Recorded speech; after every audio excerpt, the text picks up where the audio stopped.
तो अपने लोग कहाँ तक किए थे?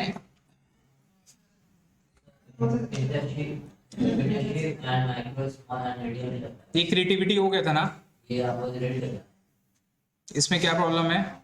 एमएसएमई वाला पढ़े। तो देखिए अभी आपका गवर्नमेंट का ना बहुत सारा प्रोजेक्ट है, आपको पता है। एमएसएमई गवर्नमेंट का आपका वन ऑफ दी समझ आइए यूनिक है। ये 2016 के लगभग में आया और ये गवर्नमेंट का इसका बहुत सारा स्कीम दिया जाता है। तो बेसिकली जितना भी इंटरप्राइज है उसको अपने लोग ब्रॉडली दो पार्ट में करते हैं सर। एक हो गया लार्ज, एक क्या हो गया लार्ज, और एक जो मेरा कैटेगरी है वो है एमएसएमई। ठीक है, एमएसएमई का मतलब लार्ज तो हमारा ह्यूज, जैसा रिलायंस इंडस्ट्रीज लिमिटेड, समझ गए हैं। इसके अलावा टिस्को हो गया, टीसीएस हो गया, ये सारा क्या आता है? ये सारा आता है सर लार्ज इंटरप्राइज में आता है, राइट। तो गवर्नमेंट इन लोगों को सब्सिडी अलॉट करता है बेस्ड ऑन द डिफरेंट लोगों का बिजनेस के हिसाब से देता है। लेकिन गवर्नमेंट ज्यादा ध्यान कहाँ देता है बताइए? ज्यादा ध्यान देता है वो देता है स्मॉल सेक्टर इंडस्ट्री पे। इसमें आप तीन पार्ट समझोगे, एक होता है माइक्रो, क्या बोलते हैं, एक होता है सर स्मॉल इंडस्ट्री, और एक होता है मीडियम। ठीक है, तो जब भी अगर आप कहीं पर भी नाम सुनोगे एमएसएमई तो आप समझ जाना क्या वर्ड है, micro small and medium enterprises. ठीक है, तो गवर्नमेंट इसके लिए सर बहुत सारा स्कीम निकाला है। तो जो भी लोग अगर एमएसएमई है, अगर जो भी लोग इसका एक क्राइटेरिया है, सपोज इसका एक क्राइटेरिया है टर्नओवर नेटवर्क, इसका एक क्राइटेरिया है, अगर वो क्राइटेरिया में अगर आपका बिजनेस फॉल करता है देन यू आर एमएसएमई। और एमएसएमई में अगर आप रजिस्टर्ड कर लेते हैं तो आपको बेनिफिट मिलता है। क्या मिलता है सर? बेनिफिट मिलता है। तो अपने को क्या समझना है एमएसएमई में? पहले समझना है कि वो क्राइटेरिया क्या है, चीज समझ रहे हैं? वो क्राइटेरिया क्या है, किसको अपने लोग माइक्रो बोलेंगे, किसको स्मॉल बोलेंगे और किसको मीडियम एंटरप्राइजेस बोलेंगे। तो सबसे पहले अपने को वो क्राइटेरिया समझना है। वो क्राइटेरिया समझ लेने के बाद में अपने लोग को रजिस्टर्ड कैसे करना है, एमएसएमई में रजिस्टर्ड कैसे करना है। ठीक है, वो रजिस्ट्रेशन का प्रोसेस करना है। जब रजिस्टर्ड हो जाता है तो फिर इसका बेनिफिट क्या मिलता है, क्यों कराएंगे, समझ रहे हैं? क्यों कराएंगे, इसका क्या लाभ है, क्या बेनिफिट है। सिंस ये वाला जो चैप्टर है, ये जो आपका सब्जेक्ट है वो एंटरप्रेन्योर पे, राइट। तो बहुत सारा यंगस्टर एंटरप्रेन्योर हमारे इंडिया में बिजनेस स्टार्ट करता है, राइट। ये जितना ओला उबर वगैरह है, आप लोग शायद शार्क टैंक वगैरह देखे हैं, अगर नहीं देखे हैं तो देखिए प्लीज, उससे काफी आप लोग को समझ में आएगा। तो भी हमारे इंडिया में स्टार्टअप फेस चल रहा है। तो स्टार्टअप को प्रमोट करने के लिए गवर्नमेंट क्या करता है सर, स्कीम करता है। रिमेंबर टैक्सेशन मैंने आपको बताया था, कोई भी एक एरिया को डेवलप करने के लिए वो एरिया में क्या करता है गवर्नमेंट, बेनिफिट प्रोवाइड करता है, उसको एसीजी डिक्लेयर करता है, special economic zone, export oriented unit उसको डिक्लेयर कर देता है। तो वो धीरे धीरे वो जो पूरा सराउंडिंग एरिया है वो धीरे धीरे क्या होता है सर, डेवलप हो जाता है। एग्जाम्पल सॉल्ट लेक आज से 20 साल पहले क्या था और आज क्या है, न्यू टाउन आज से 20 साल पहले था और आज क्या है। पहले कैलकाटा में एरिया का मतलब, बिजनेस का मतलब था पार्कशीट बड़ा बाजार। पहले आप लोग के पापा, ठीक है, दादा के टाइम में बिजनेस कहाँ होता था, बड़ा बाजार, और कहाँ पे सर, पार्कशीट पे। यही तो बिजनेस है हमारा कलकत्ता का। लेकिन ड्यू टू आईटी और मॉडर्न टेक्नोलॉजी की वजह से कुछ कुछ एरिया को गवर्नमेंट डेवलप करना चाहता है, राइट। तो वो डेवलपमेंट करने के लिए क्या करता है, गवर्नमेंट उसको बेनिफिट देता है। अब जब गवर्नमेंट उसको बेनिफिट देगा तो लोग अगर बिजनेस करेंगे तो वो बेनिफिट को लालच में, वो बेनिफिट का लालच में क्या करेगा, उसी पर्टिकुलर प्लेस में वो बिजनेस करना चालू कर देगा, जिससे वो एरिया डे बाई डे क्या होता है, डेवलप्ड हो जाता है। क्लियर है? तो गवर्नमेंट अगर ईमानदारी से चाहे तो वो देश को कहां से कहां लेके चल जाए। अगर ईमानदारी से अगर वो चाहेगा तो हर एक प्रॉब्लम को सॉल्व कर देगा। एग्जांपल चाइना, 30 साल पहले क्या था, आप निकाल के देखिए उसका, आप जीडीपी निकाल के देखिए, चाइना से 30 साल पहले क्या था, है ना। इंडिया और चाइना में वॉर में से चाइना हारा। तो आज अगर इंडिया चाइना में वॉर हो तो आपको क्या लगता है, कौन जजमेंट बताइए, भले ही जिसका क्या है नहीं है, लेकिन इतना जो आप सुने नहीं है, क्या लगता है आप, कहीं ना कहीं तो दिक्कत होगा। उस लेवल का उस लेवल का जो कंपटीशन था हमारा, उस लेवल का तो नहीं रहा। तो इसका मतलब क्या हो रहा है, 30 सालों में 35 सालों में चाइना हमसे काफी आगे बढ़ गया। कैसे आगे बढ़ा, because of their government and because of their policy. तो गवर्नमेंट कोई भी चीज को इंप्रूव करता है तो गवर्नमेंट पॉलिसी लाता है ना। गवर्नमेंट का ध्यान अभी जो है वो स्मॉल सेक्टर इंटरप्राइजेस पे और एंटरप्रेन्योरशिप डेवलपमेंट कर रहा है। तो उसके लिए गवर्नमेंट क्या किया, जो कि नया नया बिजनेसमैन है, जो कि नया नया बिजनेस कर रहा है, जिसको स्टार्टअप बोलते हैं, तो वो स्टार्टअप के लिए गवर्नमेंट बेनिफिट दे रहा है। कि आप आइए, आके बिजनेस करिए, अपना आइडिया लाइए। ये जितना भी ओला उबर वगैरह ये सारा क्या है, स्टार्टअप है ना सर।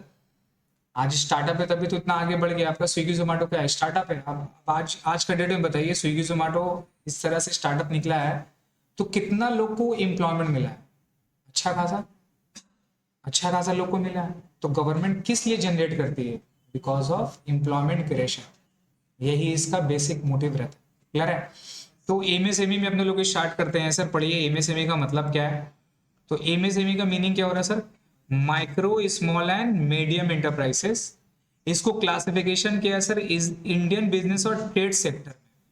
क्या डिफाइन किया बताइए। गवर्नमेंट ऑफ इंडिया एक एक्ट लाया एमएसएमई इंटरप्राइजेस डेवलपमेंट बोलकर 2006 में। कब लाया सर, 2006 में, जिसमें उसने डिफाइन किया था एमएसएमई को।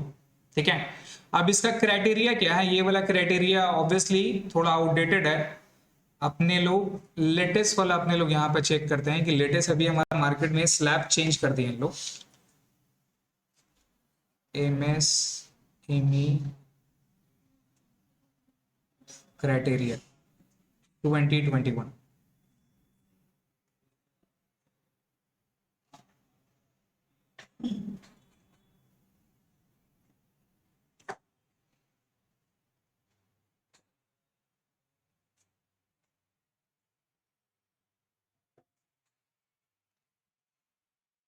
कि भाई साहब बिलियन में दिया है।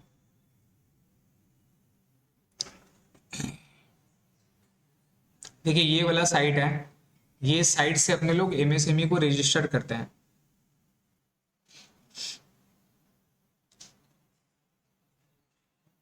ये साइट काफी अच्छा है सर, क्लियर टैक्स। अगर आपको जितना भी इंफॉर्मेशन लेना है regarding the business tax compliances वगैरह, तो क्लियर टैक्स आपका one of the prime website है जहां से इंफॉर्मेशन अपने लोग कलेक्ट कर सकते हैं। ठीक है। ये देखिए, क्या सर, बताता हूँ। देखिए सर, तो ये आपका माइक्रो का यहाँ पर आपका कंडीशन दिया हुआ है। तो कंडीशन में यहाँ पर क्या है सर, इन्वेस्टमेंट का एक क्राइटेरिया क्या बताइए, इन्वेस्टमेंट का। तो माइक्रो का इन्वेस्टमेंट क्या है बताइए। अगर अगर मैन्युफैक्चरिंग है तो अगर वो 25 लाख से कम किया है, कितना सर, 25 लाख से अगर वो मेरा कम है इन्वेस्टमेंट, तो उसको क्या बोलेंगे, माइक्रो।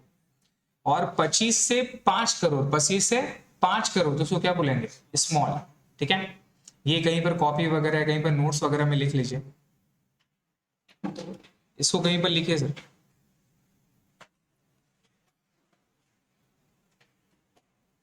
इस तरह से टेबल बना के इसको कहीं पे लिखिए। ये आपको याद रखना है, बिकॉज एग्जाम में इससे ऑब्जेक्टिव तो रहेगा ही रहेगा। ठीक है। तो एग्जिस्टिंग एमएसएमई क्लासिफिकेशन क्या था सर, एक मिनट रुकिए, ये बोला रिवाइज, इसको उतारिए। This is the revise MSME classification है। तो investment and annual turnover. Now investment और एनुअल टर्नओवर का क्या मतलब हुआ, एनुअल टर्नओवर का मतलब दैट इज सेल्स, और इन्वेस्टमेंट का मतलब वहां लिखेंगे investment in assets plant and machine. अगर आप बिजनेस स्टार्ट करेंगे तो एसेट्स खरीदते हैं, तो जितना एसेट जो परचेस किए उसको बोलते हैं इन्वेस्टमेंट इन एसेट्स या investment in plant and machine. Clear है। तो दो कंडीशन वहां पर आपको सेटिस्फाई करना होगा इसके लिए। अगर आपका टर्नओवर 5 करोड़ से कम है और प्लांट एंड मशीन में इन्वेस्टमेंट 1 करोड़ से कम है, तो आप कौन सा कैटेगरी में आ गए सर, माइक्रो में आ जाएंगे। क्लियर है। और अगर स्मॉल के लिए क्या है सर, 1 करोड़ से 10 करोड़ के बीच में क्या होगा, इन्वेस्टमेंट अगर के प्लांट एंड मशीन में, तो स्मॉल कैटेगरी में आए। और 5 से लेके 50 करोड़ में कैटेगरी क्या होगा सर, स्मॉल इंटरप्राइजेस होगा। मीडियम के लिए वही चीज क्या होता है सर, 10 से 50 करोड़ हो गया। और टर्नओवर वही हमारा क्या होता है सर, 50 से 250 करोड़। ठीक है। तो बेसिकली आपको क्या करना है, सिर्फ एक का याद रखना है और बाकी याद रखना है सर मल्टीप्लीकेशन ऑफ 5। क्या करना है सर, मल्टीप्लीकेशन ऑफ 5, है ना। अब देखो 5 से कितना हो गया, नहीं मल्टीप्लीकेशन 5 में नहीं होगा ना, 5 से 50 हो गया, उसके बाद फिर 250 हो गया। तो इसका मतलब जितना भी लार्ज है, लार्ज लार्ज का मतलब कितना हो गया करोड़ पे, 250 करोड़ से ज्यादा हो गया तो क्या हो जाएगा सर, लार्ज में आ जाएगा, एमएसएमई एक्ट में कवर नहीं होगा। ठीक है। तो ये कंडीशन है, ये आपको याद रखनी है।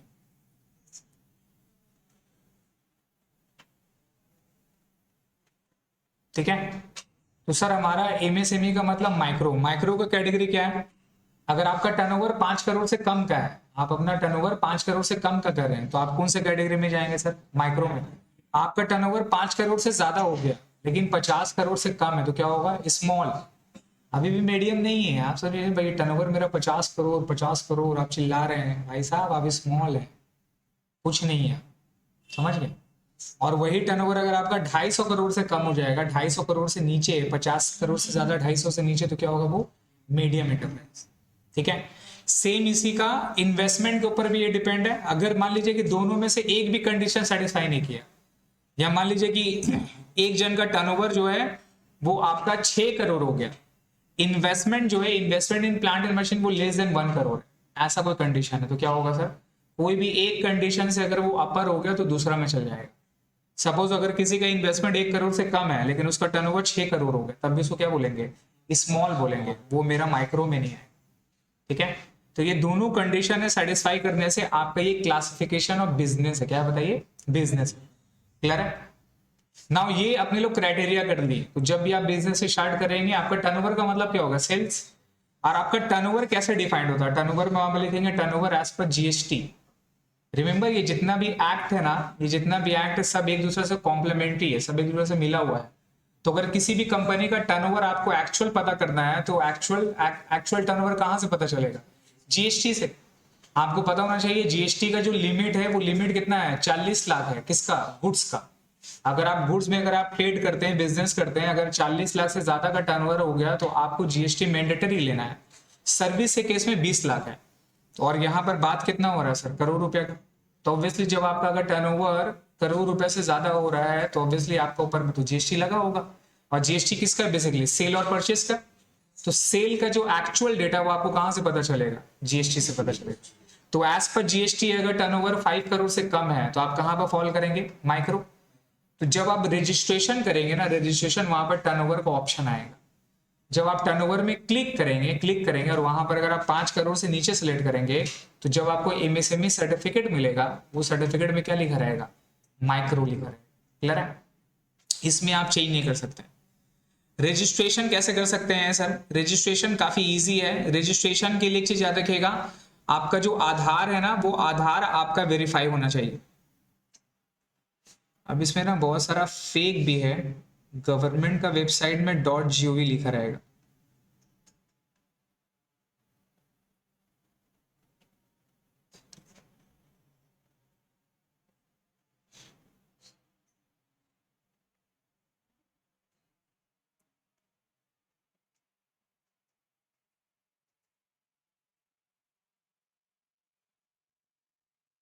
देखिए सर, ये वाली साइट है ना, यहाँ देखिए, यहाँ पर भी गिवन है investment in plant and machinery और इक्विपमेंट लेस देन 1 करोड़ रहा और टर्नओवर 5 करोड़ रहा, तो कौन सा कैटेगरी में आप गए? माइक्रो। 1 से ज्यादा 10 से कम, 5 से ज्यादा 50 से कम तो स्मॉल, और 50 से अगर ज्यादा रहा, ठीक है, आपका अगर 50 से ज्यादा रहा और 250 करोड़ से कम रहा तो क्या होगा सर? Medium enterprises. क्लियर है? रजिस्ट्रेशन कैसे करते हैं? अब इसमें बहुत सारा वेबसाइट है, एक बार रजिस्ट्रेशन देखिए। ये रजिस्ट्रेशन बेस जो होता है, ये बेस होता है आधार बेस। कौन सा बेस? आधार बेस होगा। ठीक है, इसका बेनिफिट क्या है आपको बाद में बताऊंगा, पहले रजिस्ट्रेशन में चेक करिए सर। रजिस्ट्रेशन का क्या है? नेम ऑफ द एंटरप्रेन्योर या फिर अप्लीकेंट, जो बंदा का नाम है उस बंदा का नाम, mobile number, email ID, gender, name of the enterprises. यहां पर ट्रेड लाइसेंस, जो आपका ट्रेड लाइसेंस में जो नाम रहेगा वो नाम आपको बैठाना है। सपोज आपका प्राइवेट लिमिटेड है तो यहां पर किसका नाम होगा? बिजनेस का नाम होगा, वो प्राइवेट लिमिटेड का नाम होगा। और आपका नाम जो अप्लाई कर रहा है उसका नाम कहां पर लिखेंगे sir? Name of the entrepreneur. ठीक है, लेकिन एक चीज याद रखिएगा, ये सिंस ये आधार बेस्ड है तो आपका मोबाइल नंबर आधार से क्या होना चाहिए? लिंक होना चाहिए। और आपका आधार और पैन नंबर से भी लिंक होना चाहिए, तभी ये आप सबमिट कर पाओगे। ऑफिस का एड्रेस देना है सर, पिन नंबर देना है, बिजनेस एक्टिविटीज यहाँ पे डालना है और सबमिट करेंगे। सबमिट कर देने के बाद में और भी आपका पेजेस आता है, वहां पर आपको बोलेगा investment in plant and machine कितना है, नहीं है, वो सारा चीज रहेगा। राइट, तो एक अपने लोग फॉर्म भरते हैं,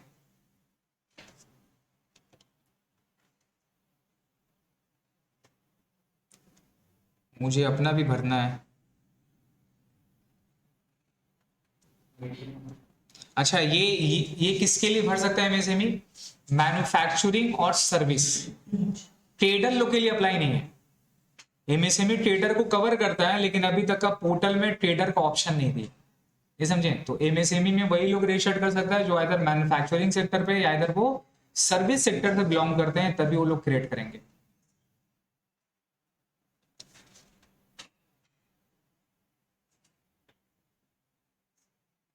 एक बार ना ये वाला वेबसाइट में खुद से जाके ना क्रिएट करिएगा, नहीं समझे? और कुछ प्रॉब्लम वगैरह अगर होगा तो मेरे से बोलिएगा एक बार।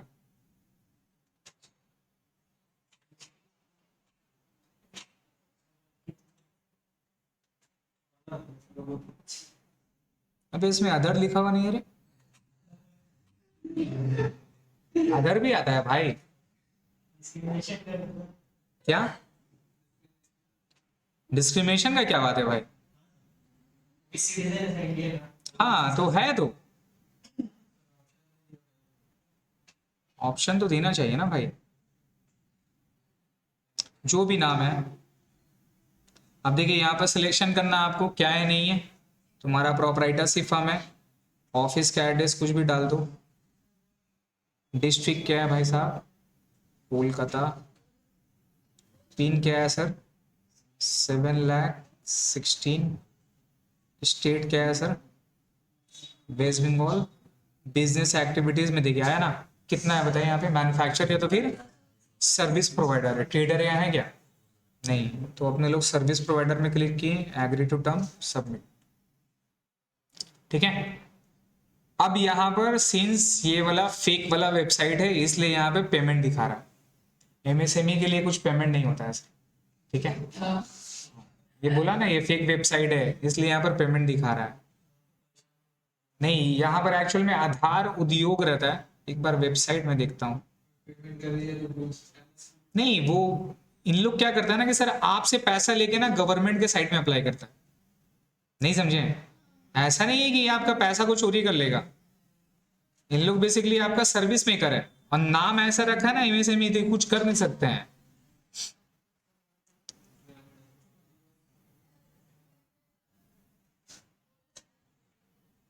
इसको चेंज करके अभी अपने लोग उद्यम रजिस्ट्रेशन बोलते हैं। मैं क्या करूंगा ना, इसका लिंक आपको दे दूंगा, ठीक है? वो लिंक में जस्ट ऐसे ही कोई भी अपना नाम वगैरह डिटेल करके सबमिट में मारिएगा, मतलब आगे आगे बढ़ते एंड में सबमिट मत मारिएगा, ऐसा समझे? सबमिट मारिएगा तो पता चला आ गया, क्या आप सबमिट करते जाएंगे, एंड में एक सबमिट का बटन ऑप्शन है, तो सबमिट का बटन का ऑप्शन का मतलब क्या होगा? एक एक काम करूंगा, ये वाला मेरे को वेबसाइट ढूंढने में टाइम लगता है, बिकॉज एक दिन मेरे को टाइम लगे था खोजने में, 4-5 वेबसाइट में गया, पता चला वो ही नहीं है, पैसा मांग। तो गवर्नमेंट में एक्चुअल में ना 3-4 नाम इसने चेंज किया, पहले था एमएसएमई, फिर हो गया आधार उद्योग, अभी हो गया उद्यम, समझ रहे हैं? तो कुछ लोग ना फेक वेबसाइट बना के रखा है, एमएसएमई में 4-5 ठो है, फिर उद्योग का 4-5 ठो है, फिर उद्यम में आ गया है, तो आदमी पगला है कि भैया गवर्नमेंट का वेबसाइट कौन सा है? क्या income tax? Income tax pan card के लिए एनएसजी, एनएसजी, क्लियर है? नाउ सर एमएसएमई का बेनिफिट क्या है, क्यों लेते हैं अपने लोग बेनिफिट पे? देखिए यहाँ पर पूरा डिटेल मेंशन रहता है क्लियर टैक्स में, आपको ए टू जेड यहाँ पर, यहाँ देखो यही वाला गवर्नमेंट का मेन वेबसाइट है, ministry of micro and small enterprises. Documents में आपका सिर्फ आधार कार्ड का नंबर वो आपको लगेगा। बेनिफिट्स ऑफ एमएसएमई पे आइए, पढ़िए, ये वेबसाइट का मैं आप लोगों को लिंक दे दूंगा। देखिए ये जो प्रैक्टिकल पेपर है ना, ये एक्चुअल में पेपर क्या है ना, थ्योरेटिकल नहीं है, नहीं समझे? ये रियल वर्ल्ड का सिनेरियो से आपको अटैच करना है। तो रियल वर्ल्ड जो आप लोगों को बुक में दिया है, जो मैट में दिया है ना, वो सब आउटडेटेड है, बिकॉज ये क्या होता है ना, चेंज होता रहता है। तो अपने लोग एमएसएमई का क्राइटेरिया समझ गए।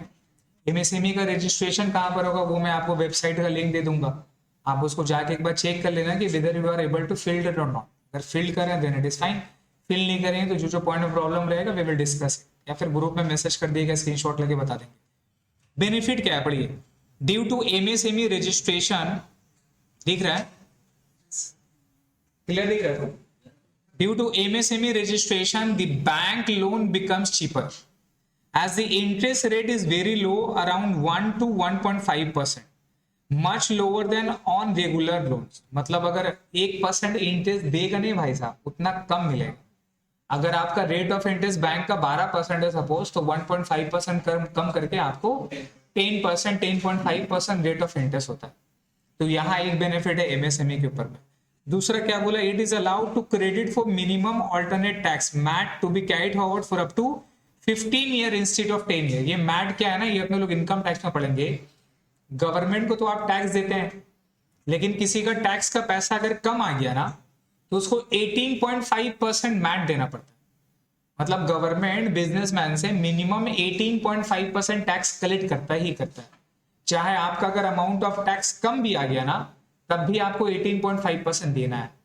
और जो एक्स्ट्रा पैसा जो आपने पे किया ना, वो एक्स्ट्रा पैसा कैरिड फॉरवर्ड हो जाता है नेक्स्ट ईयर के लिए. नहीं समझे? सपोज कि मेरा 10 लाख रुपया है, मान लीजिए कि मेरा 10 लाख रुपया मेरा टैक्स बन रहा है, या मेरा 1 करोड़ का इनकम है, उसका मेरा टैक्स बन रहा है 10 लाख रुपए. तो मेरे को टैक्स कितना देना है? 10 लाख रुपया देना है, which is suppose to what 10%. तो यहाँ मैट 18.5% है. मतलब आपका टैक्स 10 लाख रुपया लग रहा है, लेकिन आपको देना कितना है? 18,50,000. तो 18,50,000 आप पेमेंट करेंगे, तो आपका एक्स्ट्रा कितना लगा? 8,50,000. वो 8,50,000 रुपया आपका कैरिड फॉरवर्ड हो जाएगा नेक्स्ट ईयर.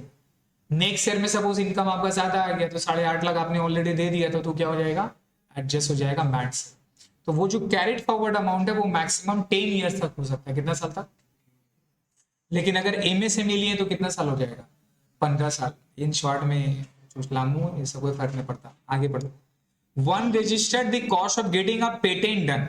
अब ये पेटेंट क्या होता है आपको पता है? पेटेंट एंड ट्रेडमार्क का ये एक वेबसाइट है, आईपीआर सर्च. ये जितना भी आप लोगो वगैरह देखते हैं ना, सब कहां से मिलता है? ये सब आईपीआर से मिलता है. ये वाली वेबसाइट्स, इंटेलेक्चुअल प्रॉपर्टी राइट. ठीक है, ये वेबसाइट है. जितना भी पेटेंट, ट्रेडमार्क, कॉपीराइट, नाम सुने आप? पेटेंट, ट्रेडमार्क, कॉपीराइट, है ना? कोई भी लोगो रहता है जिसको आप ब्रांड करते हैं, जिसको आप टीएम में फाइल करते हैं, राइट, जिसको ट्रेडमार्क बोलते हैं. ऐसा बीएमडब्ल्यू हो गया और भी जितने भी हो गए, राइट, वो सबको फाइल करना पड़ता है. अगर वो सबको फाइल करेंगे तो इसका मतलब अगर वो आपको अप्रूव हो गया, तो वो लोगो, वो ब्रांड किसका है? आपका है. इंडिया में उस लोगो और ब्रांड को कोई भी और यूज नहीं कर सकता. अगर कोई भी और यूज करेगा तो आप उसके ऊपर डैमेज क्लेम कर सकते हैं और अच्छा खासा पैसा वसूल सकते हैं. ये भी समझिए, इसको आईपीआर सर्च बोलते हैं. इंटेलेक्चुअल प्रॉपर्टी राइट में कवर होता है. और ये अलग दुनिया है, ये इसका अलग दुनिया है, इसका अलग लॉयर है, इसका अलग कोर्ट है, इसका अलग लिटिगेशन है, इसका अलग मामला चलता है. ये पूरा अलग हो गया. ठीक है, यहां पर करना क्या है, आप टीएम में क्लिक करेंगे.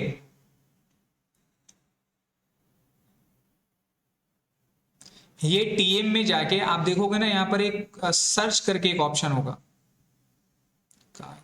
Quick information.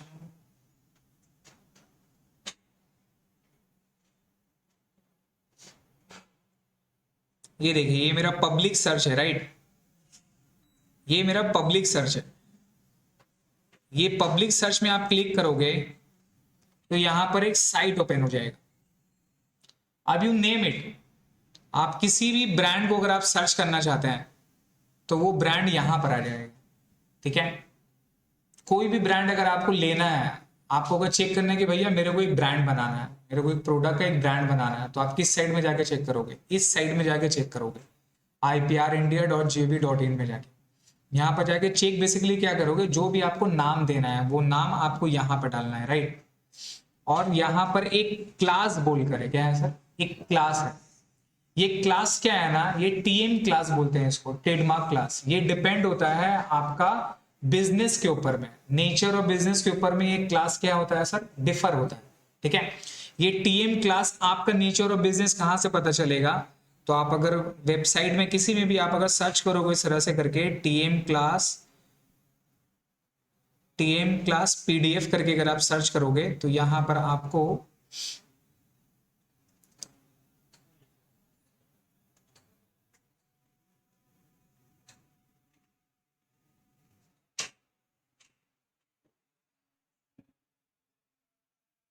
ये देखिए, ये आपका ट्रेडमार्क का क्लासिफिकेशन यहां से आपको मिल जाएगा।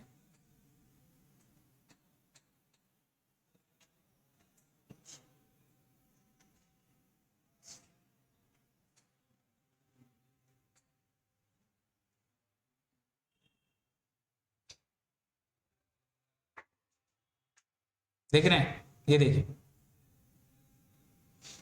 ये ट्रेडमार्क का क्लासिफिकेशन है। तो अगर आपका बिजनेस मान लीजिए जैसे कि ट्यूशंस वगैरह पे है, तो ये हो गया गुड्स और ये हो गया सर्विसेज का। तो जो भी नेचर ऑफ आइटम करेगा उस हिसाब से आपका यहाँ क्लास सिलेक्ट करना पड़ेगा। जैसा कि मेरे को पता है लेदर का देखिएगा क्लास 18 में कवर होता है। देखिए लेदर कहाँ पे, अब products made of hides and leathers, तो वो कौन सा क्लास में जाएगा, क्लास 18 में जाएगा। क्लियर है। अगर इसके अलावा अगर आपका फुटवेयर का बिजनेस है तो आई गेस फुटवेयर का 25 में है, अपीयरेंस एंड क्लोथिंग में। फुटवेयर किस में आता है, अपीयरेंस में आता है ना, पहनने की चीजें में। तो अगर आपका शर्ट वगैरह पे कोई बिजनेस चल रहा नहीं चल रहा, तो आप कहाँ पे लिखोगे, अपीयरेंस एंड क्लोथिंग वगैरह पे। स्पोर्ट्स गुड्स वगैरह का आइटम है तो 28 हो गया, एग्रीकल्चर से रिलेटेड है तो 31 हो गया। समझ रहे हैं, ये नेचर के हिसाब से आपको अपना क्लास पता चल गया। या मान लीजिए कि जैसा कि मेरा मेरा जो ऑर्गेनाइजेशन है वो एक क्लास 41 पे, एजुकेशन एंड इंटरटेनमेंट, है ना। और अगर आपका कंप्यूटर वगैरह आईटी से रिलेटेड है तो क्लास क्या हो जाएगा सर, 42। तो मान लीजिए कि जैसा मेरा ट्यूशन का नाम है नेक्स्ट फाइन, राइट, तो ये मेरा क्लास 41 पे। अब मेरे को सर्च करना है कि भाई ये मेरा नाम जो है ये यूनिक है या नहीं है, क्योंकि ब्रांड बनाना बहुत अलग लेवल का चीज है। ब्रांड में क्या होता है ना कि सपोज आप एक सोल प्रोप्राइटरशिप फर्म की है, कोई एक नाम से, मान लीजिए अरसलान। अरसलान पहले लिमिटेड कंपनी नहीं था, उसका टीएम फीएम नहीं था, बहुत पुराना से चले आ रहा है, राइट। तो वो टीएम वगैरह लिया नहीं है लेकिन बिजनेस चल रहा है। अब 10 साल 5 साल के बाद में कोई भी एक बंदा अगर अरसलान का टीएम ले लिया, लेके बैठ गया और उसको अप्रूवल मिल गया अरसलान का, तो जो अरसलान जो बंदा जो 10 साल से मेहनत किया है वो उस नाम को यूज, तो एक ब्रांड क्या होगा, ब्रांड चला जाएगा। और वही बंदा अरसलान नाम का पता चला एक तो खोल के बैठ गया और वही बड़ा चेन ले लिया, तो पता क्या होगा बताइए, बिजनेस कोई और ब्रांड खड़ा कर दिया और मजा कोई और लेके चल जाए। तो ब्रांड का बहुत बड़ा खेला होता है। अगर आप कल को एंटरप्रेन्योर वगैरह के बारे में सोचोगे बिजनेस करने के लिए, तो अपना विजन के हिसाब से एक जो ब्रांड रहता है ना, वो ब्रांड को आपको सबसे पहले टीएम करना। टीएम बोले तो ट्रेडमार्क करवा के रख लेना। ज्यादा खर्चा नहीं बैठता है, मैक्सिमम 6 से 7 हज़ार रुपये लगेगा आपका। गवर्नमेंट फीस आपका गवर्नमेंट फीस 4,500 रुपया, प्राइवेट लिमिटेड के लिए 9,000। अब यहाँ पर ये भी एक फीचर है एमएसएमई का। अगर आप एमएसएमई रजिस्ट्रेशन किए ना, तो गवर्नमेंट फीस प्राइवेट लिमिटेड का जहां 9,000 लगता है वहां 4,500। समझ गए, आधा रुपया कम हो जाता है। प्लस अगर आप नॉर्मल बिजनेस मैन है, सोल प्रोप्राइटर वगैरह ये है, तो आपको गवर्नमेंट फीस नहीं लगता। समझ रहे हैं, तो ये गवर्नमेंट का प्राइस भी कम हो गया।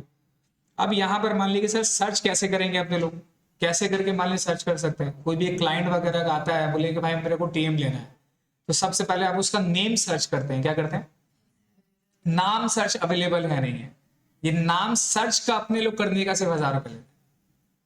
फाइल तो दूर का बात है, नाम सर्च करने का 1,000 रुपए लेते हैं। समझिए, और नाम सर्च कैसे करते हैं, 2 मिनट, 2 मिनट का खेल है सर। ये वाली वेबसाइट में क्या है, मान लीजिए जैसा कि मेरा कोचिंग का नाम है नेक्स्ट माइंड, है ना। अब इसका क्लास क्या था, क्लास अपने लोग पढ़े थे, क्या था सर, 41। बस यही 2 चीज मेरे को डालना है। जो अपने को ब्रांड बनाना है, जिसका लोगो मेरे को चाहिए। अच्छा, ब्रांड और कंपनी का नाम में फर्क है ना। जैसे कि एल्पेनलीबे एक क्या हो गया, एक नाम हो गया, एक ब्रांड हो गया, लेकिन उसका ओनर कौन है, कोई और कंपनी है ना। एल्पेनलीबे क्या, ऐसा head and shoulder, head and shoulder क्या, एक नाम हो गया, एक ब्रांड हो गया, राइट। उसके अगेंस्ट में आप ट्रेडमार्क लेंगे, लेकिन कंपनी कौन है उसका, प्रॉक्टर एंड गैम्बल, पीएनजी उसका कंपनी है, राइट। चीज समझ में आ रहा है। तो कंपनी का नाम अलग हो सकता है और ब्रांड का नाम अलग हो सकता है, कोई जरूरी नहीं कि मेरा दोनों का दोनों सेम हो। एग्जैक्टली, तो कोको कोला कंपनी है लेकिन ब्रांड क्या है, माजा है, तो वो टीएम किसका लेगा, दोनों को ले सकता है, लेकिन प्रैक्टिकली किसका लेना चाहिए, गुड्स का, दैट इज माजा का, वो मेरा टीएम लेगा कि भैया ये माजा नाम का ब्रांड कोई भी और नहीं बेच सकता। कंपनी का लेके क्या करोगे, कंपनी तो कोई भी क्रिएट कर लेगा, उसको कोई मतलब नहीं, लेकिन ब्रांड इंपॉर्टेंट। क्लियर है? तो सर अभी इसको मैं सर्च करूंगा, अब जब सर्च करूंगा तो देखिए आ गया, क्या है,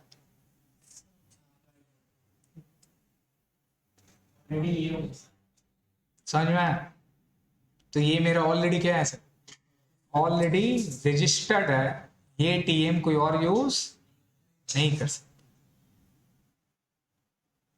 समझ में आया? टैक्स माइन का डिस्प्यूट में, टैक्स का वजह से डिस्प्यूट हो रहा है, दिखाएंगे आपको। तो ये मैंने कब लिया था सर, ये लिया था 2020 में लिया था, और ये 2018 से मैं यूज कर, समझे? दूसरा आपको सर्च करना है, दूसरा आपको सर्च करना है, मान लीजिए एक और मेरी कंपनी है टैक्स माइन है, इसका 35 में जाता है सर्विसेज में, ये साला रिफ्यूज हो गया, क्या रे बाबा, अरे तो नुकसान हो गया था, देखना पड़ेगा कैसे रिफ्यूज हुआ। चलिए एक अपडेट मिल गया। क्या क्या ब्रांड है बीएमडब्ल्यू, क्या है बीएमडब्ल्यू, क्या है फुल फॉर्म बताइए, है खत्म, नाम तो कुछ भी हो सकता है ना सर। चलिए आप लोग कोई नाम बोलिए, क्या, ऐसा थोड़ी ना, वसीम वसीम ये सब थोड़ी होना। D U G R O S, कौन सा, लेदर्स 18, डी ग्रॉस हो, यही तो, देख क्या दिखा रहा, नहीं है रे, ले सकते हो। जैसे कि मान लीजिए हमारा एक प्रोडक्ट है सैमसोनाइट, राइट, सैमसोनाइट नाम सुने तो, अरे जो बैग वगैरह बनाता है, 18 पे देखिए, चेक करते हैं इसका, देखिए आ गया। तो ये पूरा उसका पूरा आपको डिटेल बता देगा, ये वाला याद है, जैसे लिए हुआ रहता है ना सैमसोनाइट का। तो ये बड़ी बड़ी कंपनी लोग क्या करती है ना कि हर एक का नाम दे देती है, जैसे कि Samsonite with device mark, with device black label, बोले इसका अलग दुनिया है। तो ये पूरा क्या कर लिया सर, रजिस्टर्ड ये मेरा पूरा करके रख लिया है, तो कोई भी इसका टीएम को यूज नहीं कर सकता। तो बड़ी बड़ी कंपनी इन सारा चीजों में काफी ध्यान देती है। तो एज अ एंटरप्रेन्योर अगर आप बिजनेस स्टार्ट करेंगे, आपको आगे का फ्यूचर देखना है, ब्रांड बनाना, तो आपको क्या करना है, टीम अपना रजिस्टर्ड करके रख लेना, ताकि आगे चल के आपका पूरा बिजनेस पता चला कोई और टेक ओवर नहीं कर। विड्रॉन का मतलब वो विड्रॉ कर लिया, ठीक है। इसका अलग अलग नाम है। सबसे पहले जब आप अप्लाई करते हैं ना, तो वहां अप्लीकेशन फाइल दिखाता है, फिर दिखाता है पेंडिंग। ऐसा नहीं है कि आप एक बार अप्लाई किए तो आपको एक हफ्ता में मिल जाता, नहीं, पहले नाम सर्च होता है, पहले 30 डेज का टाइम लेता है। डिपार्टमेंट खुद से इंटरनल चेक करता है कि भैया किसी के साथ क्लैश कर रहा है कि नहीं कर रहा है। या डिपार्टमेंट का कोई आप सिटी का नाम नहीं रख सकते, ऐसा कोलकाता सिटी, कोलकाता ऐसा, वेस्ट बंगाल स्टेट, कोई भी ऐसा पर्टिकुलर नेम कास्ट वगैरह, इसके बिना पे आप टीएम नहीं ले सकते, समझ गए? तो वो है नहीं, तो डिपार्टमेंट पहले चेक करके अगर उसको ऑब्जेक्ट लगेगा तो वो ऑब्जेक्ट करता है, क्या करता है, ऑब्जेक्ट करता है। वो ऑब्जेक्ट का फिर आप पिटिशन फाइल करते हैं, इसका लॉयर होता है, हियरिंग होता है, जज होता है, वो हायर करके फिर आप अप्रूव कराते हैं, क्या कराते हैं, अप्रूव कराते हैं। वो रजिस्टर्ड नहीं हुआ, अप्रूव हो गया। वो अप्रूव होने के बाद में फिर आपका जो आईपीआर की जो टीम है, इंटरनल टीम है, वो 4 मंथ्स तक का 120 डेज का ऑफिशियल गैजेट में इसको पब्लिश करता है अपना वेबसाइट में, थर्ड पार्टी से पूछने के लिए कि ये टीएम में किसी को ऑब्जेक्शन है नहीं। फिर थर्ड पार्टी अगर वो ऑब्जेक्शन करता है तो वहां पर आपको लिखा रहता है अपोज, क्या लिखा रहता है, अपोज। अपोज का मतलब क्या हो गया, कोई थर्ड पार्टी क्या किया है, अपोज किया है आपका ट्रेडमार्क के ऊपर। फिर आपको फाइट करना है, वो डॉक्यूमेंट देगा, ये डॉक्यूमेंट देगा, फिर चैलेंज होगा, लीगल बैटल होगा, कोर्ट कचहरी का मामला आएगा, सब ऑनलाइन।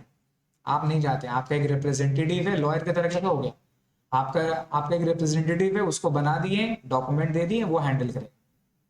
फाइनली जब आपका मिल जाएगा आपको डॉक्यूमेंट, तो वहां लिखा रहता है रजिस्टर्ड, क्या लिखा रहता है, रजिस्टर्ड, समझ गए?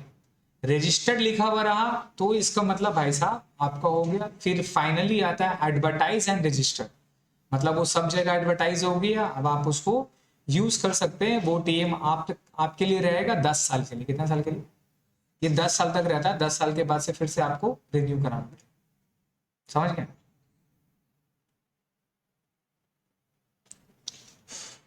तो ये एक बेनिफिट मिलेगा टीएम का। दूसरा क्या है sir? MSME registration helps to acquire government tenders easily.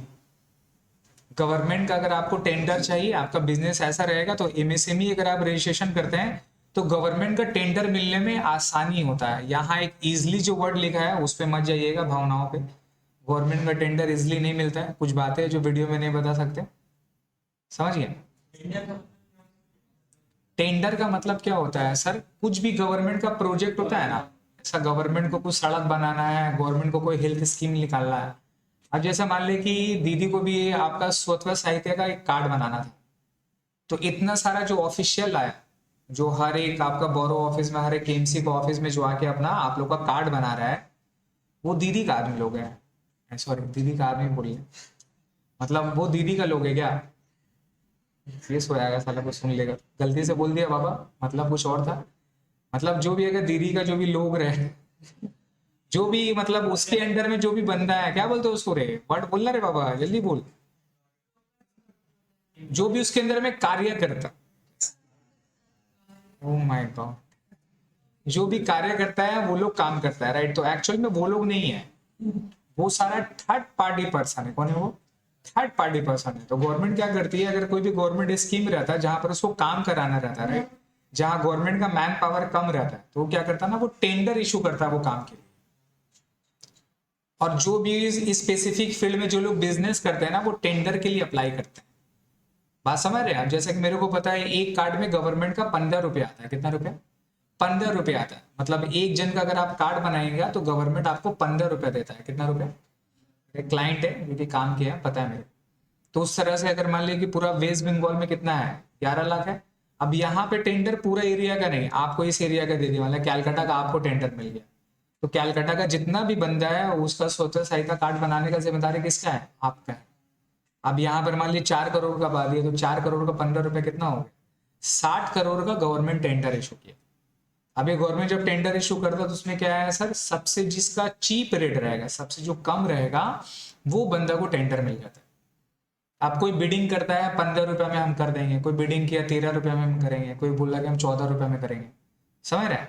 तो जिसका सबसे लोअर रहता है गवर्नमेंट का टेंडर, उसको मिल जाता है और थोड़ा सेटिंग वोटिंग रहता है। तो गवर्नमेंट कुछ भी काम अगर करती है तो वो गवर्नमेंट का पर्सन नहीं रहता, वो थर्ड पार्टी रहता है। गवर्नमेंट उसके लिए टेंडर इशू करती है। मान लीजिए कि गवर्नमेंट को कोई अकाउंट्स ऑफिस के लिए काम चाहिए, गवर्नमेंट का कोई डिवीजन है यहाँ पर अकाउंट्स ऑफिस का काम करता है, तो उसके लिए क्या इशू होता है? टेंडर इशू होता है। इवन बैंक का जो ऑडिट वगैरह है, ठीक है, जितनी भी स्कूल ऑडिट वगैरह होती है उसके लिए टेंडर इशू होता है। वो टेंडर क्या है, हमारे इंस्टीट्यूट में एक बैंक का इम्पैनलमेंट बोलते हैं, जहां पर जितने भी सीए वगैरह जिसको ऑडिट करना है ना, वो रजिस्टर्ड कराते हैं। और हर एक बैंक वाला अपना टेंडर इशू करता है, तो टेंडर आरबीआई क्या करता है, क्यूमुलेट करके हर एक फर्म को उसके हिसाब से एलोकेट करता है, नंबर ऑफ कितने पार्टनर है नहीं है, तो ये सारा काम टेंडर के थ्रू यूज होता है। तो इन शॉर्ट में अगर आप बिजनेसमैन है, आपको गवर्नमेंट के साथ काम करना है, तो गवर्नमेंट के साथ डायरेक्ट नहीं जा सकते आप। गवर्नमेंट का टेंडर इशू होगा, आप फिलफिल करेंगे, रिक्वायरमेंट होगा, तब आपको मिलेगा। एग्जाम्पल के तौर पे सर, गवर्नमेंट को कोई वैकेंसी निकालना है, तो गवर्नमेंट वैकेंसी कैसे करती है? इंटरव्यू करके, कॉल करके, ऐसे ही अरे आ जाओ ना, बातचीत करके तुमको ले लेंगे। ऐसा थोड़ी ना होगा, फिर लेने के साथ साथ कुछ देने भी पड़ेगा, तभी होगा। तो गवर्नमेंट क्या करता है, उसके लिए नोटिफाइड करता है, एग्जाम लेता है, ये लेता है, राइट, नॉर्मल सा।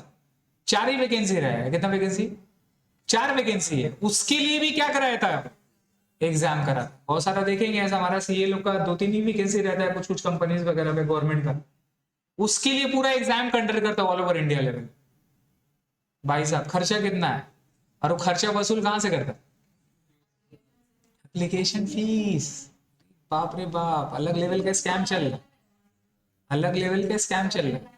रिक्वायरमेंट 5 ईयर एक्सपीरियंस का है, लेकिन वो रिक्वायरमेंट लिखता है 2 ईयर्स। कितना लिखता है? किस लिए? 5 ईयर्स में लोग का एप्लीकेशन नहीं आएगा, तो 2 ईयर्स में करेंगे तो एप्लीकेशन क्या आएगा? ज्यादा आएगा। छांटेगा तो 2 ईयर्स लोग को, नहीं समझे? लेना किसको, 5 years को लेना है, लेकिन वहां क्राइटेरिया में कम कर देता है, अप्लीकेशन ज्यादा है, वहां से पैसा कमा लिया, बहुत स्कैम। नेक्स्ट में सर क्या है, there is a one time settlement fee for non paid amount of MSME. MSME का अगर कुछ अमाउंट नहीं है, जो हमको मेन बेनिफिट बताना है, वो main benefit MSME are eligible priority, ये वाला पढ़िए, ये इंपॉर्टेंट है। Udyam registration will help the MSME in availing the benefit of government scheme such as guaranteed scheme, credit guarantee. आपको पता है कि कोई भी बैंक में अगर आप लोन लेने के लिए जाते हैं तो उसमें एक गारंटी मांगता है, क्या मांगता है? आप अगर लोन लेने जाइएगा तो या तो दो चीज होगा, या तो आप कोई डिपॉजिट देंगे उसके अगेंस्ट में लोन लेंगे, या तो कोई फाइनेंशियल्स रहता है, क्या रहता है? फाइनेंशियल्स। अगर आप वन टाइम फर्स्ट टाइम अगर आप लोन ले रहे हैं और फाइनेंशियल उतना ज्यादा स्ट्रांग नहीं है, तो आपको बोलता है गारंटर का साइन ले, किसका चाहिए? गारंटर का साइन लाइए तो आपको लोन दे देंगे। गारंटर का वर्ड आप लोग कॉन्ट्रैक्ट एक्ट में पढ़े हैं, गारंटर का क्या था सर? उसके साथ भी कॉन्ट्रैक्ट होता था कि अगर जो मेन पार्टी अगर वो अनएबल टू पे करता है तो वो गारंटर का लायबिलिटी हो जाता है उसको पेमेंट करने का। This is what guarantor means. तो लोग कोई जल्दी से गारंटर बनना नहीं चाहते हैं, because this are the startup company. चला तो चांद तक, नहीं तो रात तक, वही कॉन्सेप्ट है, या तो बेटा बहुत ऊंचा गया या तो खत्म। That's called startup, high risk high gain. समझ रहे? यही बिजनेस करनी थी स्टार्टअप में। लोग अभी स्टार्टअप में क्यों इन्वेस्ट करता है? क्योंकि उसमें गेन क्या है? बहुत ज्यादा है।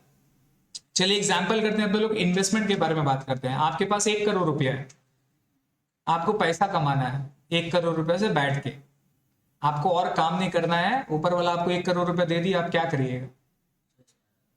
आप प्रॉपर्टी में लगाइएगा। पहला बात, लोग का दिमाग क्या करता है? प्रॉपर्टी में लगाता है भाई, शेयर में लगाएंगे, दिमाग खराब है, डूब गया, खत्म। आप प्रॉपर्टी में लगाए तो 1 करोड़ का प्रॉपर्टी आपने खरीद लिया तो उसका रेंट कितना उठा पाइए? 40-50 हज़ार 1 करोड़ का प्रॉपर्टी में रेंट मिल जाएगा, दिमाग खराब है। आइडिया लाइट में इतना सारा प्रॉपर्टी है, सब 1 करोड़ का ऊपर है, मैक्सिमम रेंट जाता है 30 हज़ार, 28 से 30 हज़ार में आपको रेंट में मिल जाता है sir, furnish. I mean to say, कहाँ है? तो 30 हज़ार रुपए के हिसाब से 1 साल का कितना हो गया? 3,60,000। 1 करोड़ रुपए इन्वेस्ट करके कितना रिटर्न आ रहा है? 3,60,000। कितना परसेंट इनकम हुआ? 3.6%। लेकिन इससे दो बेनिफिट है, एक तो रेंटल इनकम भी प्लस प्रॉपर्टी का वैल्यू इंक्रीज होता है। कल को 1 करोड़ का प्रॉपर्टी 10 साल के बाद में आप 1 करोड़ 40 लाख में बेच दिए, कितना में? तो एक्चुअल आप कितना कमाए? 40 लाख वहां कमाए, और 3.6 लाख करके 10 साल का कितना हो गया? 36 लाख हो गया। तो 36 लाख प्लस 40 लाख कितना हो रहा है?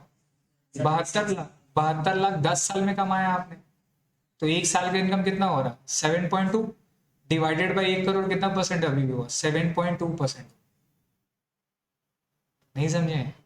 अरे सर, ये सब कैलकुलेशन है, दुनिया बहुत आगे है। अपने पास पैसा आता तो ऐसे नहीं ना लगा देंगे, ले भाई तेरे ले भाई तेरे ले। नहीं, समझते हैं कहाँ पर ज्यादा गेम, यहीं पर फाइनेंशियल प्लानिंग होती।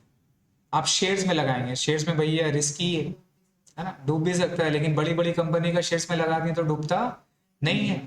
जैसा महिंद्रा, अगर आप महिंद्रा में अगर आप 2010 के टाइम में लगाते हो तो भी बहुत कमा लिए होते हैं, अभी और भी कमा सकते हैं, बिकॉज ऑलरेडी यूएस में इलेक्ट्रिक कार वगैरह का दौर स्टार्ट हो गया है। इंडिया में अभी तक कोई इलेक्ट्रिक कार वैसा लॉन्च नहीं हुआ है। स्कूटी आ गया है, इलेक्ट्रिक कार नहीं आया। अभी महिंद्रा का देखिए अनाउंसमेंट हुआ है ना, इलेक्ट्रिक कार वो मेरा लॉन्च कर रहा है।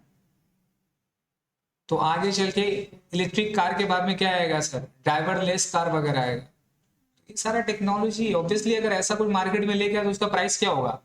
बूम होगा, हाई हो जाएगा। तो एक एक कंपनी का शेयर एक साल में 10% 20% देता है सर। कहाँ है? रुचि सोया 50 रुपए से 1,500 रुपए हो गए, अभी बेटा बैंकरप्ट हो रहा है। 50 रुपए से 1,500 रुपए हो गए भाई साहब, एक साल के अंदर में कितना परसेंटेज बढ़ गया? तो कमाई कहां पर है ना सर? कमाई क्यूमुलेटिव में है। कहां पे बताइए? क्यूमुलेटिव में। पैसा आया, फिर डालें, फिर रोटेट किए, फिर रोटेट किए, उसमें आपको कमाई मिलता है, जिसको कंपाउंडिंग इफेक्ट बोलते हैं।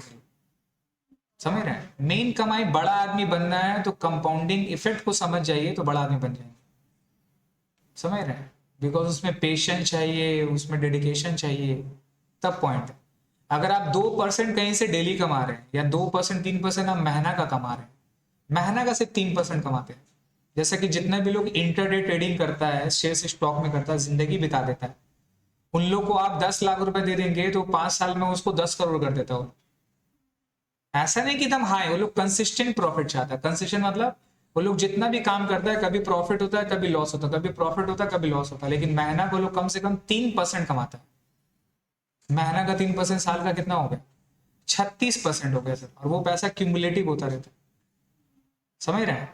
तो 1 लाख का 36,000, तो नेक्स्ट ईयर में कितना इन्वेस्ट होगा? 1,36,000, फिर उसका 36%। इस तरह से क्यूमुलेटिव करके 10 साल में मेरा प्राइस क्या होता है? काफी ज्यादा हो जाता है। समझ में आया? तो ये सारा थिंकिंग रहता है। दूसरा क्या है सर? स्टार्टअप। देखिए बिजनेस में सबसे ज्यादा पैसा है ना, तो आपके पास अगर पैसा रहेगा तो आप एक ही बिजनेस कर सकते हैं। एक इंसान एक से ज्यादा रहेगा तो वो 2 कर सकता है। मान लें कि वसीम का पास ज्यादा टाइम है तो बेटा 3 कर सकता है। उससे ज्यादा कर पाएंगे क्या? 10 जगह तो टाइम नहीं दे पाएंगे भाई साहब, है ना? तो एक इंसान एक ही बिजनेस पे फोकस कर सकता है, लेकिन उसके पास पैसा बहुत ज्यादा आ गया, है ना? तो लोग अब यहाँ एक तो मेरा फिक्स हो गया। अब लोग यहाँ पैसिव इनकम चाहता है। क्या इनकम चाहता है? पैसिव। जब पैसिव में जाता है तो वहां पर 2 तरह का इनकम होता है। एक होता है रिस्क फ्री, एक होता है रिस्क टेकिंग। तो रिस्क फ्री अगर चाहिए तो आप एफडी में डाल दीजिए 6% ब्याज में, है ना? आप बॉन्ड में डाल दीजिए 4% ब्याज पे। आप गोल्ड डिपॉजिट स्कीम में डाल दिए 3% ब्याज पे। गोल्ड का प्राइस भी बढ़ेगा, 3% भी आएगा। ये समझ में आ रहा है? तो ये सारा स्कीम में जहां पर रिस्क फ्री है, जहां पर आपका पैसा डूबेगा नहीं। एक होता है रिस्क टेकिंग, जो कि हाई रिस्क रहता है, तो रिवॉर्ड भी क्या होगा? हाई होगा। आप कहां पे इन्वेस्ट करोगे? शेयर्स में इन्वेस्ट करोगे, है ना? दूसरा सबसे ज्यादा भी जो पैसा मिल रहा वो रह रहा है स्टार्टअप। इमेजिन करिए कि ये एक बंदा है, मेरे पास पैसा 1 करोड़ रुपया, मैं चाह रहा हूँ कि भाई ये मैं पैसा इन्वेस्ट करूँ। ये बंदा के पास नॉलेज है, ये बंदा के पास सब कुछ है। सपोज ये आपका ब्लॉकचेन में कोई बिजनेस वगैरह स्टार्ट करने वाला है, मेटावर्स, टेक्निकल वगैरह, पूरा बंदा पूरा साउंड है, टेक्निकल बैकग्राउंड किया हुआ, अच्छा जगह से क्वालिफाइड किया हुआ है, सब कुछ है, टीम वगैरह भी सब कुछ टैलेंटेड, इसके पास पैसा नहीं। समझ में आ रहा है? काम कौन करेगा? मेहनत कौन करेगा? वो।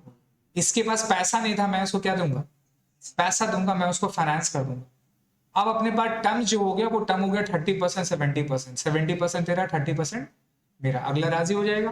50-50 आप नहीं कर सकते। Idea is everything. पैसा नहीं है तो भैया मेहनत उसका वो तो ज्यादा लेगा, जिसको वैल्यूएशन बोलते हैं अपने लोग। शार्क टैंक वगैरह में देखे होंगे, वैल्यूएशन का बेसिस में वो फंडिंग कलेक्ट करता है 4%, 10%, 15% के हिसाब से। तो मान लिया 20% मेरा आ गया। अब मैंने 1 करोड़ रुपया दिया, 20%। मान लिया मेरे को नंबर ऑफ शेयर्स मिला 10 लाख, मेरे को शेयर्स मिला, तो 10 लाख शेयर्स का प्राइस मेरा कितना पड़ा था? 10 रुपए करके पड़ा। अब यही शेयर्स का प्राइस ये बंदा बिजनेस किया और काफी बेहतरीन बिजनेस किया, और 5 साल में ये वाला स्टार्टअप चल गया। चल गया ये। कितना कमाएंगे पता है आपको? कितना कमाएंगे पता है? वो अगर 10 रुपए के हिसाब से उसका प्राइस 250 रुपये हो गया। कितना हो गया भाई? 25%। मैंने 1 करोड़ रुपया लगाया था और मेरा कितना हो जाएगा? 25 करोड़ रुपये हो जाएगा। हाउ? Because of investment. तो जो बड़ा आदमी लोग रहता है ना, वो लोग ह्यूमन पे इन्वेस्ट करता है, इंसान पे इन्वेस्ट करता है, स्किल पे इन्वेस्ट कर सकता है। क्योंकि जितना भी कंप्यूटर आ जाए, सॉफ्टवेयर आ जाए, ये आ जाए, ह्यूमन का माइंड से कभी भी मैच नहीं कर पाएगा। Because human can do impossible thing to make it possible. वो पॉसिबल कर सकता है, उसके अंदर वो कैलिबर, वो पोटेंशियल दिया गया, और ये तो गिफ्टेड है। आप इमेजिन करिए 100 साल पहले कोई सोच सकता था कि मोबाइल वगैरह ऐसा स्क्रीन टच आएगा, कान पे लगा के बात कर सकते हैं, स्पेस ट्रैवल करेंगे, ये करेंगे, वो तो था ही। लेकिन इस लेवल का कैसे अपने लोग सोच सकते हैं क्या? अभी कितना कुछ चल गया टेक्नोलॉजी में। अभी एक आर्टिफिशियल वर्ल्ड क्रिएट किया जा रहा है। ये जो आप पढ़ाई कर रहे हैं ना, ये तो आपने आके कर रहे हैं, क्लास में कर रहे हैं। ऐसे ही पूरा क्लासरूम रहेगा, पूरा सजा हुआ रहेगा, लेकिन घर में बैठ के करेंगे। एक ग्लासेस है, ये ग्लासेस लगाएंगे आप घर के अंदर में। ये क्लासेस लगाएं, ग्लास लगाएं, आप स्कूल के अंदर में घुस गए। ये ग्लास लगाएं, आप अपना कॉलेज में घुस गए। ये ग्लास लगाएंगे, आप अपना ऑफिस वगैरह में चल गए। किसी से मिलना रहा, बातचीत करना रहा, तो अभी वीडियो कॉल है, अभी फेस टू फेस है। अभी क्या रहेगा सर? फोन किए, ये आपका चश्मा है, वो भी ग्लास पहना, ऐसा लगेगा सामने में आप बात किए, जबकि वो यूएस में बैठा, आप यहाँ बैठा। ये सारा टेक्नोलॉजी है। कहाँ चला गया। तो ऐसा कोई टेक्नोलॉजी और कोई नया कंपनी में अगर कोई पैसा लगा दिया तो बहुत रुपया कमाएगा। समझ में आया? तो अभी मार्केट ऐसा है ना, अभी मार्केट ऐसा है कि लोग के पास पैसा बहुत है, बहुत पैसा है, और लोग ढूंढ रहे हैं कि ऐसा कोई बिजनेस मिले, पागल की तरह ढूंढा जा रहा है कि ऐसा कोई बिजनेस मिले कि हम पैसा लगाएं। तो एंटरप्रेन्योर बनने का दिस आर द मतलब कि बेसिक प्लेटफॉर्म है, ये बड़ा प्लेटफॉर्म। अगर लाइफ में कुछ करना है, और बड़ा आदमी देख, बड़ा आदमी जॉब करके सीए बन के नहीं बनेगा। सीए बन के 20-25 साल लग जाएगा तेरे को, समझ गया? बड़ा आदमी नहीं बन पाएगा, ये तो बात लिखा हुआ भाई साहब। बड़ा आदमी बनिएगा, बिजनेस करें, कोई नॉलेज है, कुछ स्किल्ड है, कुछ अलग करना चाहते हैं, कुछ बड़ा सोच रहे हैं, इसके बारे में सोच सकते हैं तो सोचिए। समझ रहे हैं? आगे और भी है सर, गवर्नमेंट का सिक्योरिटी डिपॉजिट वगैरह मिलता है। इसमें एक चीज मेंशन नहीं किया हुआ है जो मैं आपको बताता हूं। एमएसएमई में रजिस्टर्ड कर लेने के बाद में अगर आप किसी क्रेडिटर से या किसी डेटर से आप पैसा पाते हैं, अब वो आपको पैसा नहीं दे रहा है, वो आपको पैसा नहीं दे रहा है, और वो पैसा अगर 45 डेज से ज्यादा हो गया, कितना दिन, मतलब जो ड्यू पीरियड है, जो मेरा ड्यू पीरियड है उससे ज्यादा अगर हो गया, तो गवर्नमेंट आपके बिहाफ में उससे पैसा कलेक्ट करेगी। मतलब इन शॉर्ट में अगला का बांस, समझ गए? गवर्नमेंट भैया पैसा कलेक्ट कर रहा है, तो मतलब सोच रहे हैं गवर्नमेंट सबसे बड़ा चोर और सबसे बड़ा डकैत और सबसे ज्यादा ताकतवर कौन है? नहीं, गवर्नमेंट ताकतवर है, चोर नहीं है, ठीक है, सॉरी गलत बात बोली। तो सबसे ज्यादा ताकत किसके पास है? गवर्नमेंट के पास। देखिए केजीएफ को उड़ा रहा है ट्रेलर में, देखिए केजीएफ को बेटा उड़ा रहा, कौन उड़ा रहा है? गवर्नमेंट उड़ा रहा है भाई। तो अगर वो नोटिस भेजेगा आपके अगेंस्ट में पैसा वसूलेगा, तो भाई आपका तो पैसा क्या है, सिक्योर्ड है ना। आप अगर बेधड़ा किसी को क्या करेगा सर, क्रेडिट में माल बेचिएगा, जान रहे कि जहां पैसा नहीं देगा तो भैया अपना गवर्नमेंट के पास जाएंगे, वो हमको कलेक्ट करके दे देंगे। क्लियर है? तो ये सारा बेनिफिट है सर एमएसएमई वगैरह। तो आप लोग को नोट्स मिला है, एक बार उसको रीड करिएगा, पढ़ लीजिएगा, और ये लिंक हम भेज देंगे, ठीक है?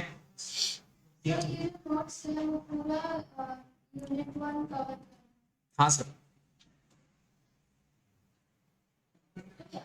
एसेंशियल कैरेक्टरिस्टिक्स वगैरह ये सारा पढ़ लीजिएगा। और है सर ऑब्जेक्टिव में, देखिए ऑब्जेक्टिव में क्या प्रिंट नहीं देते हैं। ऑब्जेक्टिव में सर एक बार रीड कर लीजिएगा क्या है। देखिए ये सारा थ्योरेटिकल थिंग है, जो जो आप लोग पढ़ के समझ सकते हो वो मैं बता रहा हूँ, जो जो नहीं समझ सकते हैं नया चीज है वो मैं आपको बताना है। बाकी ये बिजनेस स्टडीज का टॉपिक है, ये आपको रीड करना है। क्या क्या एक बार पढ़िए। लार्ज स्केल इंप्लॉयमेंट अपॉर्चुनिटी करता है सर, ये सबसे बड़ा स्टार्टअप का फेज क्या है सर, अनएम्प्लॉयमेंट हटाना भाई साहब, ठीक है?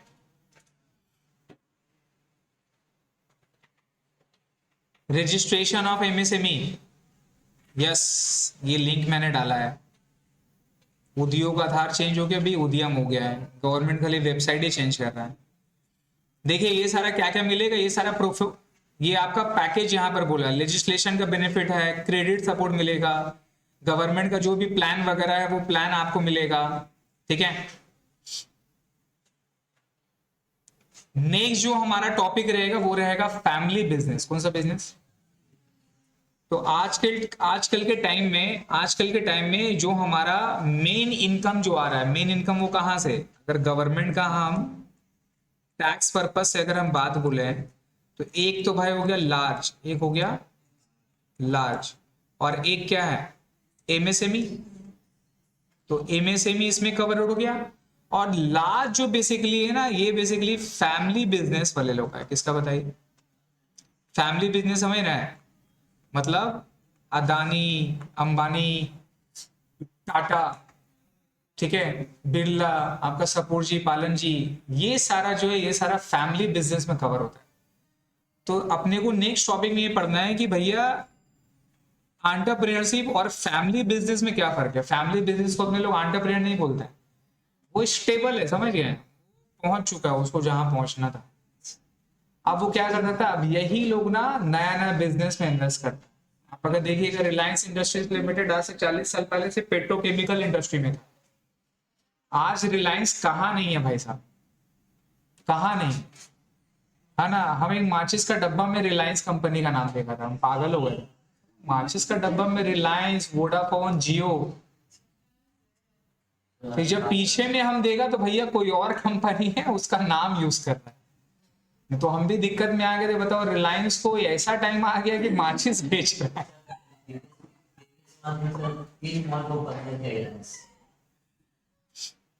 सर लोग बड़ा आदमी लोग। क्लियर है? नेक्स्ट क्लास में अपने लोग इसको कवर करेंगे, फैमिली बिजनेस को। एक बार फैमिली बिजनेस पढ़कर आइएगा।